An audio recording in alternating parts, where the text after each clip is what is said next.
welcome to today's story time with Beth. We have been looking at Charlie and the Chocolate Factory, written by Roald Dahl and illustrated by Quentin Blake. Now, last week we read chapter 19 and today we're going to be reading 2 chapters.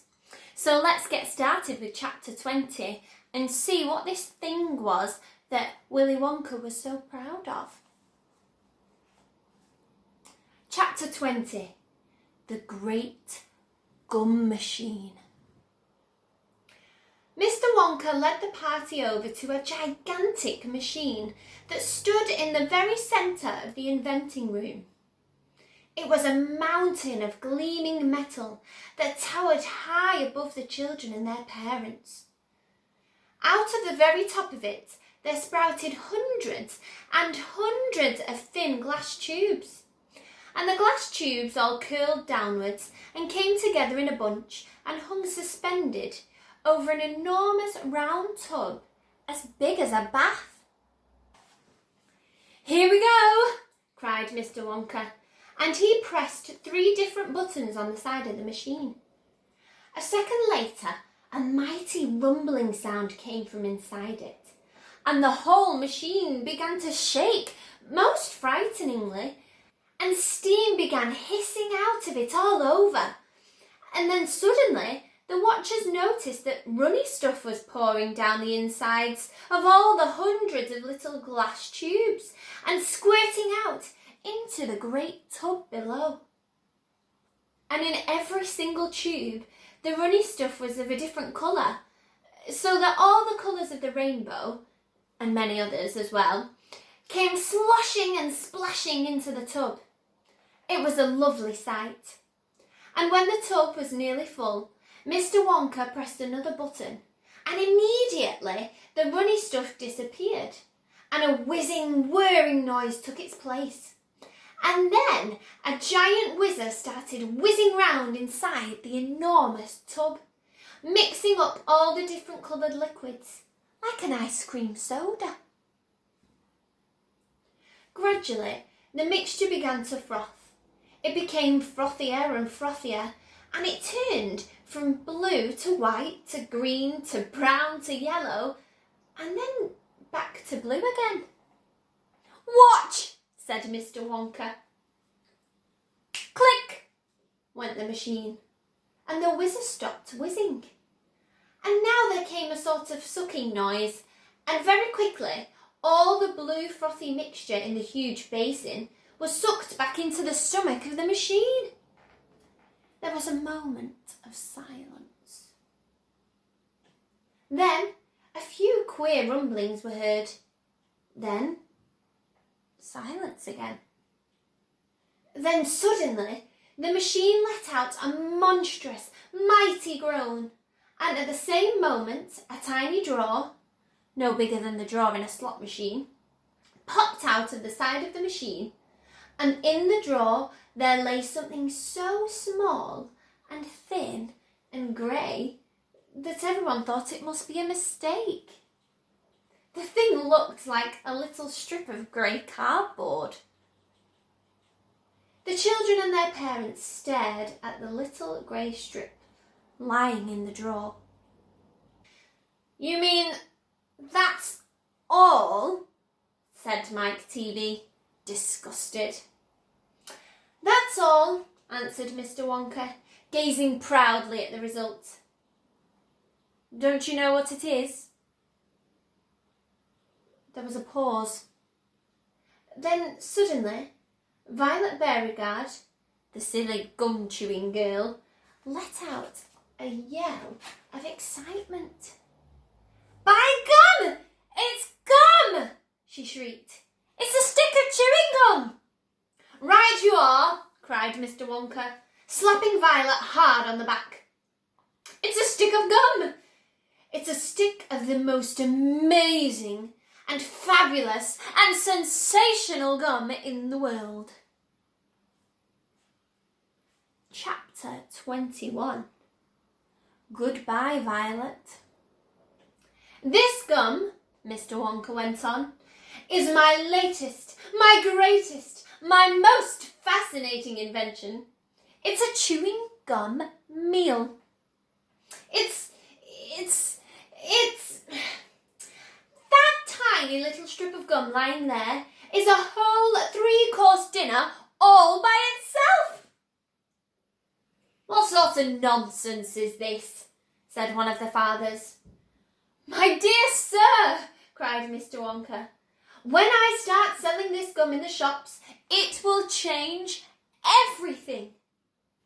It will be the end of all kitchens and all cooking. There will be no more shopping to do, no more buying of meat and groceries. There'll be no more knives and forks at meal times, no plates, no washing up, no rubbish, no mess. Just a little strip of Wonka's magic chewing gum, and that's all you'll ever need at breakfast, lunch and supper. This piece of gum I've just made happens to be tomato soup, roast beef and blueberry pie, but you can have almost anything you want. What do you mean it's tomato soup, roast beef and blueberry pie? Said Violet Beauregarde. If you were to start chewing it, said Mr. Wonka, then that is exactly what you would get on the menu. It's absolutely amazing. You can actually feel the food going down your throat and into your tummy, and you can taste it perfectly. And it fills you up. It satisfies you. It's terrific. It's utterly impossible, said Veruca Salt. Just so long as it's a piece of gum and I can chew it, then that's for me. And quickly she took her own world record piece of chewing gum out of her mouth and stuck it behind her left ear. Come on, Mr. Wonka, she said. Hand over this magic gum of yours and we'll see if the thing works. Now, Violet, said Mrs. Beauregard, her mother, don't let's do anything silly, Violet. I want the gum, Violet said obstinately. What's so silly? I would rather you didn't take it, Mr. Wonka told her gently. You see, I haven't got it quite right yet. There are still 1 or 2 things. Oh, to blazes with that, said Violet. And suddenly, before Mr. Wonka could stop her, she shot out a fat hand and grabbed the stick of gum out of the little drawer and popped it into her mouth. At once, her huge, well-trained jaws started chewing away on it like a pair of tongs. Don't, said Mr. Wonka. Fabulous, shouted Violet. It's tomato soup. It's hot and creamy and delicious. I can feel it running down my throat. Stop, said Mr. Wonka. The gum isn't ready yet. It's not right. Of course it's right, said Violet. It's working beautifully. Oh my, what a lovely soup this is. Spit it out, said Mr. Wonka. It's changing, shouted Violet, chewing and grinning both at the same time. The second course is coming up. It's roast beef. It's tender and juicy. And, oh boy, what a flavour. The baked potato is marvellous too. It's got a crispy skin and it's all filled with butter inside. But how interesting, Violet, said Mrs. Beauregard. You are a clever girl. Keep chewing, baby, said Mr. Beauregard. Keep right on chewing. This is a great day for the Beauregards. Our little girl is the first person in the world to have a chewing gum meal.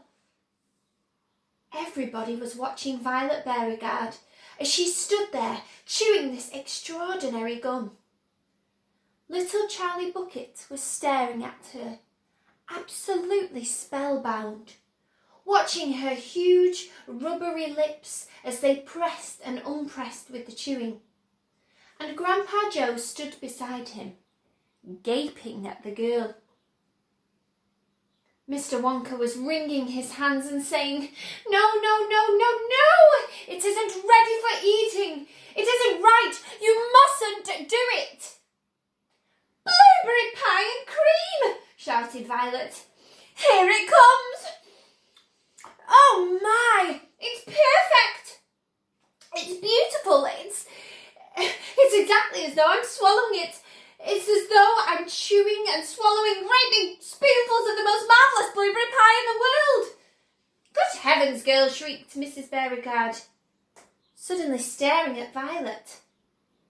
"What's happening to your nose?"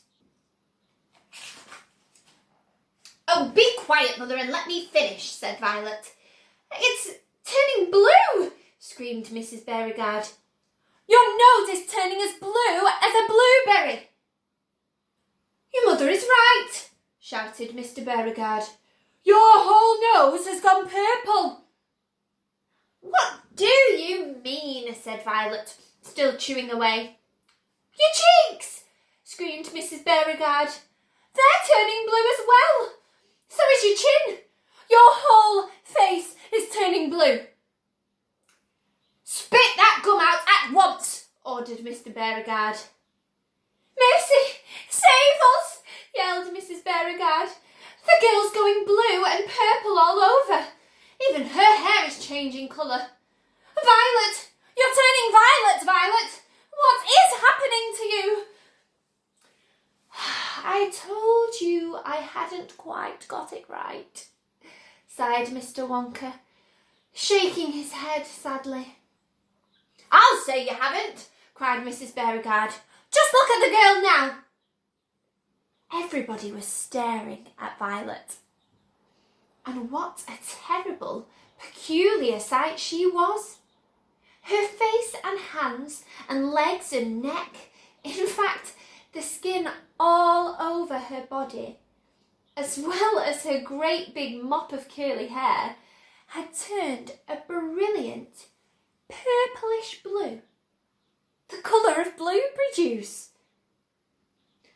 "It always goes the wrong way when we come to the dessert," said Mr. Wonka. "It's the blueberry pie that does it. But I'll get it right one day, you wait and see."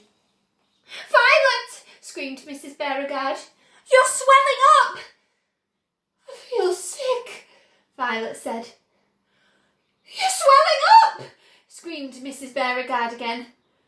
"I feel most peculiar," gasped Violet. "I'm not surprised," said Mr. Beauregard. "Great heavens, girl!" squeaked Mrs. Beauregard. "You're blowing up like a balloon!" "Like a blueberry," said Mr. Wonka. "Call a doctor!" shouted Mr. Beauregard. "Quicker with a pin!" said one of the other fathers. "Save her!" cried Mrs. Beauregard, wringing her hands. But there was no saving her now. Her body was swelling up and changing shape at such a rate that within a minute it had turned into nothing less than an enormous round blue ball. A gigantic blueberry, in fact. And all that remained of Violet Beauregard herself was a tiny pair of legs and a tiny pair of arms sticking out of the great round fruit and little head on top. "It always happens like that," sighed Mr. Wonka. "I've tried it 20 times in the testing room on 20 Oompa Loompas. And every one of them finished up as a blueberry. It's most annoying. I just can't understand it." "But I don't want a blueberry for a daughter," yelled Mrs. Beauregard. "Put her back to what she was, this instant!" Mr. Wonka clicked his fingers, and 10 Oompa Loompas appeared immediately at his side. "Roll Miss Beauregard into the boat," he said to them, "and take her along to the juicing room at once." "The juicing room?" cried Mrs. Beauregard. "What are they going to do to her there?" "Squeeze her," said Mr. Wonka. "We've got to squeeze the juice out of her immediately. After that, we'll just have to see how she comes out. But don't worry, my dear Mrs. Beauregard. We'll get her repaired if it's the last thing we do. I'm sorry about it all, I really am." Already, the 10 Oompa Loompas were rolling the enormous blueberry across the floor of the inventing room, towards the door that led to the chocolate river where the boat was waiting. Mr. and Mrs. Beauregard hurried after them. The rest of the party, including little Charlie Bucket and Grandpa Joe, stood absolutely still and watched them go. "Listen," whispered Charlie. "Listen, Grandpa. The Oompa Loompas in the boat outside are starting to sing." The voices, 100 of them singing together, came loud and clear into the room. "Dear friends, we surely all agree there's almost nothing worse to see than some repulsive little bum who's always chewing gum. It's very near as bad as those who sit around and pick their nose. So please believe us when we say that chewing gum will never pay. This sticky habit's bound to send the chewer to a sticky end. Did any of you ever know a person called Miss Bigelow? This dreadful woman saw no wrong in chewing all day long. She chewed while bathing in the tub. She chewed while dancing at her club. She chewed in church and on the bus. It really was quite ludicrous. And when she couldn't find her gum, she'd chew up the linoleum or anything that happened near. A pair of boots, the postman's ear, or other people's underclothes. And once she chewed her boyfriend's nose, she went on chewing till at last her chewing muscles grew so vast that from her face a giant chin stuck out just like a violin. For years and years she chewed away, consuming 50 bits a day, until one summer's eve, alas, a horrid business came to pass. Miss Bigelow went late to bed. For half an hour she lay and read, chewing and chewing all the while, like some great clockwork crocodile.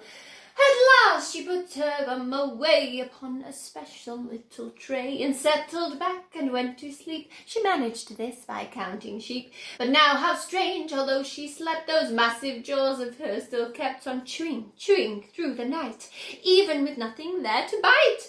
They were, you see, in such a groove, they positively had to move. And very grim it was to hear in pitchy darkness, loud and clear, this sleeping woman's great big trap opening and shutting, snap, snap, snap. Faster and faster, chop, chop, chop, the noise went on, it wouldn't stop, until at last her jaws decide to pause and open extra wide. And with the most tremendous chew, they bit the lady's tongue in two. Thereafter, just from chewing gum, Miss Bigelow was always dumb, and spent her life shut up in some disgusting sanatorium. And that is why we'll try so hard to save Miss Violet Beauregard from suffering an equal fate. She's still quite young, it's not too late, provided she survives the cure. We hope she does. We can't be sure. Well, goodness. Another huge event in the story of Charlie and the Chocolate Factory. Well, I hope you enjoyed our 2 chapters today, and I'll see you again next week. I wonder what's happened to Violet Beauregard.